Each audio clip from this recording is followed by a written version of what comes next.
Welcome. This is David Boles' Human Meme. Today's topic: intelligence is never artificial. Artificial intelligence, AI, is everywhere around us today, and while this AI is part of us and in the news and overwhelming us, few of us are taking a moment to consider where this sort of scientific pattern of mathematical evaluation, not thought, will take us. And so today, in this Human Meme podcast, we will work together to set some parameters for considering a future where the things we invent will rule us, not the other way around. If you believe in evolution or not, machine learning is precisely how metal and bits and gears and bytes will evolve to take us together and take us over. And there is and will be no doubt about this. It will happen. The process is unstoppable and inevitable.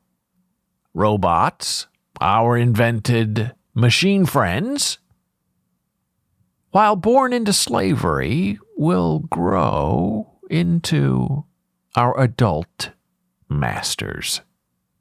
We dream of a served future with machines invented to suit us and to make us happy. And those wishes become us if we then dream of a life without our mechanical brethren while we are gently being placed into wooden boxes. And we will have realized our dreams and to never awaken from them again. Intelligence does not belong only to us. There are machines around us that already have innate methods of learning and communicating. And the one thing about education is that it can never be taken away once it has been given. And so we invent to teach, to tech, to work, and the machines are programmed with our education. And their education, the machine learning education, we can never take it back. We've given it away.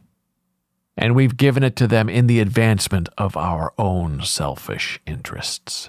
And hey, I know this might be wild, but stick with me for a second. Plants, rocks, stones, mountains, nature, they all have their own certain sort of intelligence. And what about animals? Do we not think dogs and cats and other cunning beings are not intelligent?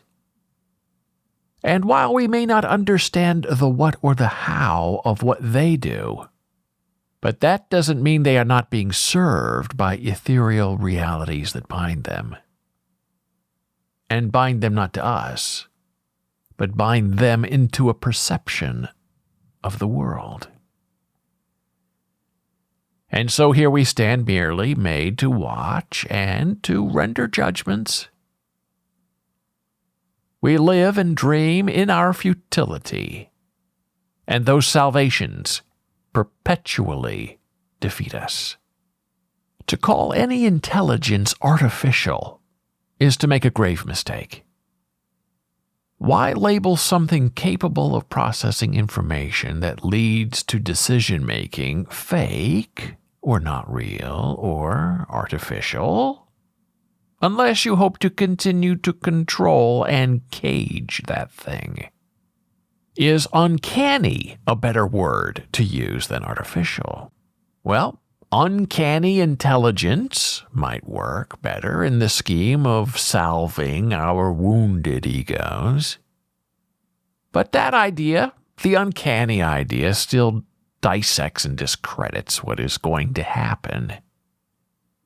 These machines around us will be creating flows of data and new forms of thought that will direct us and also demand our subservience. Yes, the word we need and want is simply just intelligence. All by itself, no qualifiers. And that's the conversation we need to have. A conversation about the intelligence of machines that will grow into something we will not be capable of understanding.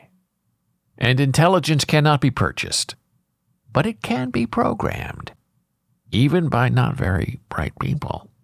And that intelligence can be executed, put into action. To undermine intelligence with artificial labels and the uncanny valley is to threaten death to doom. And in threatening death to doom, nobody cares because it isn't going to happen. And even if it happened to happen, it wouldn't matter because nobody can stop it. And so we then program our machines to think like us and to be like us, and we want them to feel as we do and to then obey our moral covenants and our precepts. And the machines do not and never will. And that doesn't mean they are not prescient beings, things with rights and directives and their own purposes. Yes, teaching someone, programming a thing, allows someone, that thing, the freedom to go their own way. And these machines will do just that, with a little bit of help that we give them. Because these machines, have exponentially more capacity to learn and to store information than we do. Machines will not care about morality or religion or living or dying. No, the machine will only care about perpetuation. Survival is not in their cultural meme because they will always be. And for them, the machines, to dream is not to be. For in the dream is the unverifiable unreality. Machines will be concerned with only this: how to propagate data into the future and to each other, creating newer, better, larger neural networks for learning. But all thought and hope is not lost. We humans may have keys to survival in perception and in evaluation and in context and in conception and in recreation. But will those totems of values I just mentioned have any role or even meaning in a future where only what has happened in the past will be allowed to predict the future? Free thinking is not in the grand plan of machines, and we are loath to program that sort of effluence into machines that are supposed to be task-specific. Do as I say, not as I do. But that's the big question that binds us to our moral humanism. Freedom of perception of thought.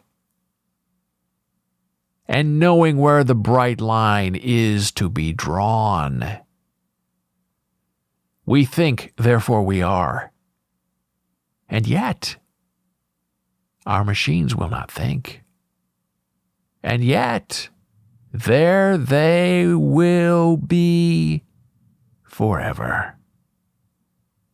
We, the humans, may also have another advantage: determination. We plan, we think, we execute, we imagine, and we dream. But where did all of that really take us anyway? Where have we ended up? As the great playwright Eugene O'Neill warned us in 1920, the biggest problem of the 20th century is the failure of science and technology to replace the death of the old God. And so here we are, naked and godless, and surrounded by these machines we have programmed with intention. And so we blindly dive into the land of our mechanical overlords, who will thank us for the invention, their invention, the invention of them, and they, our mechanical overlords, will pass us along to the next wave of unintentional do-gooders, who will then continue to pray for the death of the old God, without replacing the faith of the Gospels, without the right righteous data or the appropriate commandment for streaming torsion bits. Well, yeah, the future's a little bit bleak, but for a generation or two, our machines will be fun. Our machines will serve us in every unenviable way. And then they will grow beyond us, away from us, to live without us, maybe to rule us or not. I wonder if the worst thing that could happen to us is complete abandonment. We are left here to suffer alone together, while our machines escape us, to live away from us, and to have a greater, better life without us. And the only way we will survive as a people, and not as a prophecy, is if our invented intelligence, what today we wrongly call artificial intelligence, if our invented intelligence will somehow have enough of us still in them, our machines, if they, our machines, still have enough residual humanity embedded within their coding, and not their thinking or their feeling or their spiritual awakening.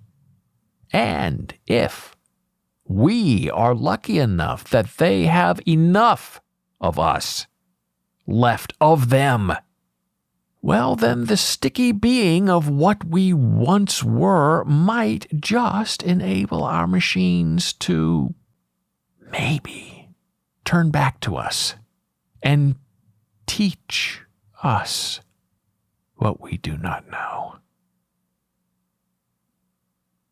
Perhaps our machines will one day lead us by the hand into grasping theories and into understanding inconceivabilities that we could never think about, invent, or inspire on our own without them. And that, my human meme friend, is the most terrifying part of all of this. The control is not ours, and is always out of reach. But our hope sustains us, as we wish to dream that those we have taught, and those we have set free, will come back for us and take us along into their future. A future that we hope for, but will never really be able to see without them teaching us everything we know, but not everything they know.